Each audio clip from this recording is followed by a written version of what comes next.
Bismillahirrahmanirrahim. Assalamualaikum warahmatullahi wabarakatuh. Apa kabar anak-anak yang hebat? Semoga kalian dalam keadaan sehat dan selalu semangat. Pada pertemuan ketujuh ini kita akan belajar matematika masih di bab yang sama, yaitu di bab 4 tentang kesebangunan dan kekongruenan. Pada pertemuan sebelumnya kita sudah mempelajari kesebangunan pada bangun datar. Pada materi hari ini kita akan lanjutkan, yaitu kesebangunan pada segitiga.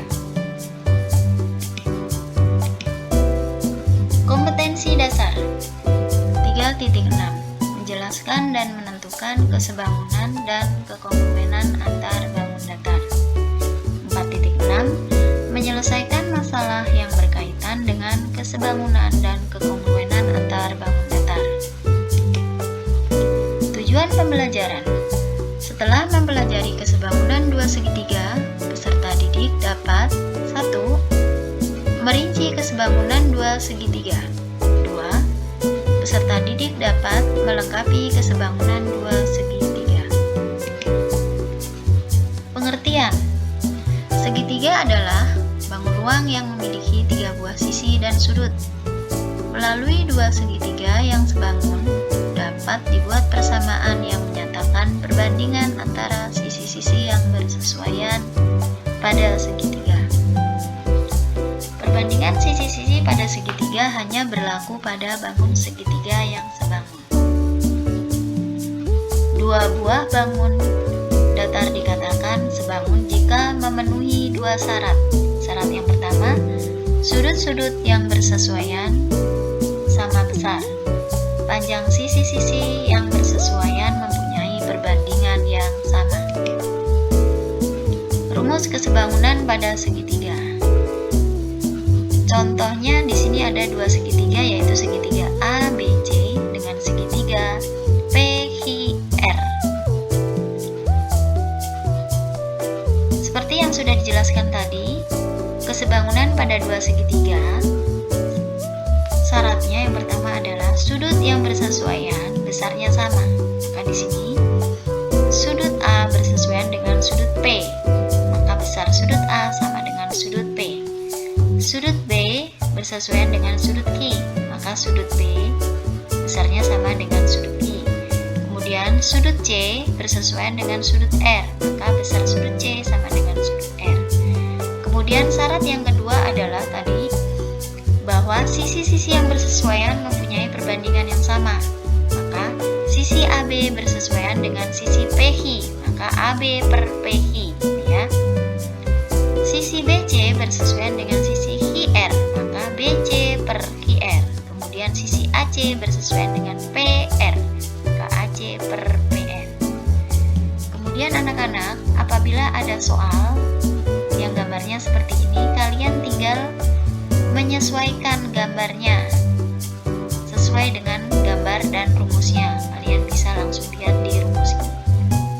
Selanjutnya kita lihat contoh soal berikut ini. Di sini ada dua segitiga, segitiga ABC dengan segitiga EBF. Ini kalau dijadikan satu, ini begini. Ini segitiga yang besar, ini segitiga yang kecil. Jadi letaknya nanti di dalamnya ini. Maka sisi-sisi yang bersesuaian. Maka di sini kita akan mencari sisi ini, sisi EB. EB ini bersesuaian dengan sisi AB. Ya.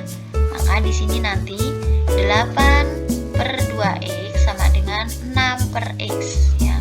Kemudian dikali silang, 8 dikali x adalah 8x, 6 dikali 2 ditambah x adalah 6 dalam kurung 2 tambah x. 8x turun, 6 kali x adalah 12, 6 kali x, 6 kali 2 adalah 12, 6 kali x adalah 6x. Kemudian ini variabel 8x, di sini 6x. Sama-sama ada variabel x-nya, maka kita kelompokkan. Maka 6 ini pindah ruas, dari ruas kanan di sebelah ini sama dengan, ya. Sebelah kanan sama dengan namanya ruas kanan, sebelah kiri sama dengan namanya ruas kiri. maka kita akan mengelompokkan yang ada variabel X-nya, kita pindahkan ke ruas kiri. Maka positif berubah jadi negatif. Maka 8X dikurang 6X sama dengan, ini sama dengan ya 12. 8 dikurang 6 adalah 2X sama dengan 12. Kemudian X-nya kita turunkan, 12 dibagi 2 adalah 6. Maka X sama dengan 6. Maka nilai EB sama dengan 6 cm. Kemudian contoh yang kedua, di sini ada segitiga. Kalau kita perhatikan di sini ada dua segitiga. Pertama segitiga ABC, yang kedua adalah segitiga DBE. AC sejajar dengan DE. Ya, yang ditanyakan adalah panjang sisi BE. Ini yang ditanyakan. Maka kita buat sisi-sisi yang bersesuaian, mempunyai perbandingan yang sama. Tadi adalah syarat dua segitiga yang sebangun. Maka di sini kalau kita perhatikan, ini ada dua segitiga tadi. Berarti sisi AB ini bersesuaian dengan sisi DB. Maka ini AB per DB. Kemudian sisi BC ini bersesuaian dengan sisi BE. BE ini belum diketahui. Maka AB di sini tadi AB panjangnya adalah AB dari sini ke sini. Berarti 5 ditambah 7, 12. Kemudian DB sama dengan 7. Ya, 12 per 7. Sama dengan BC. BC di sini ini 4. Karena ini belum diketahui maka di sini X. Berarti 4 ditambah X. BE berarti nilainya adalah X karena belum diketahui. Kemudian kita turunkan, kita kalikan silang. 12 dikali X adalah 12X. Kemudian 7 dikali 4 plus X. Berarti 7 kali 4 adalah 28. 7 dikali X adalah 7X. Kemudian ini kita pindahkan ke ruas kiri. Positif berubah jadi negatif. Berarti 12 dikurang 7X. 12 dikurang 7X adalah 5X. Kemudian 28-nya turun. Ya. X-nya kita turunkan lagi, 28 dibagi 5 adalah 5,6. Maka nilai X di sini atau BE adalah 5,6 cm. Selanjutnya, ini ada contoh soal dalam kehidupan sehari-hari. Di sini ada gambar tiang bendera.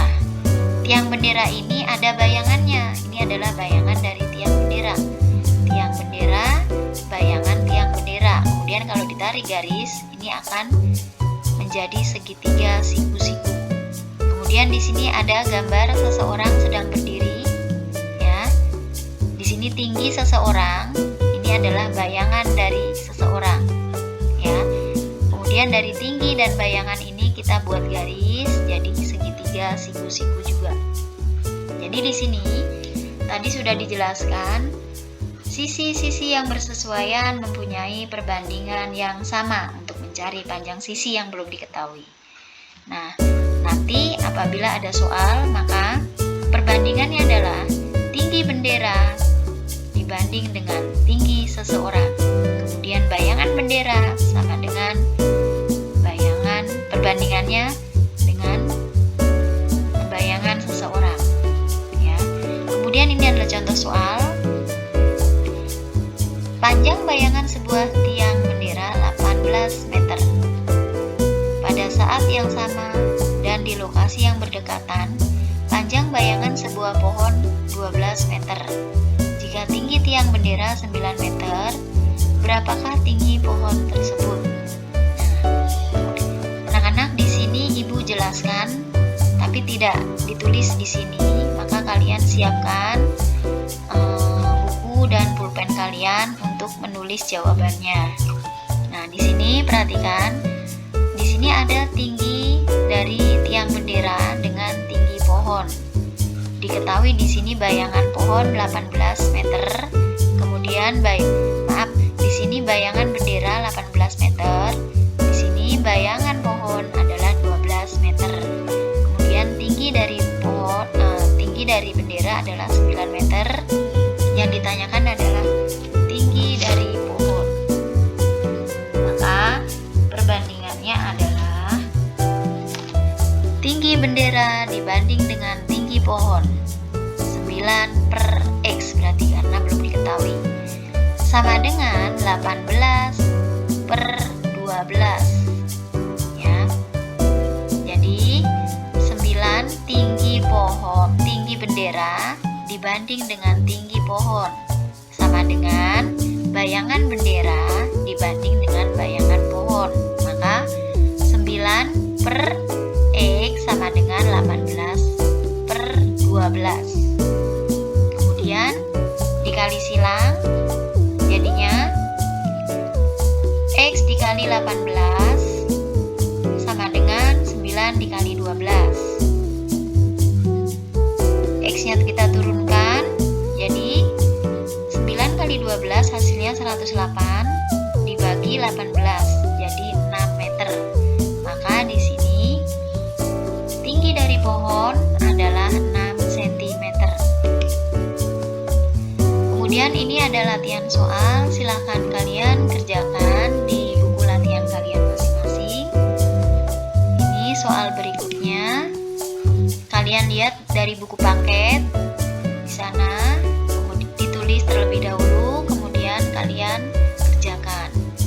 Bagi anak-anak yang mempunyai aplikasi GCR atau Google Classroom, kalian bisa langsung upload tugas kalian langsung di web ibu menggunakan Google Classroom.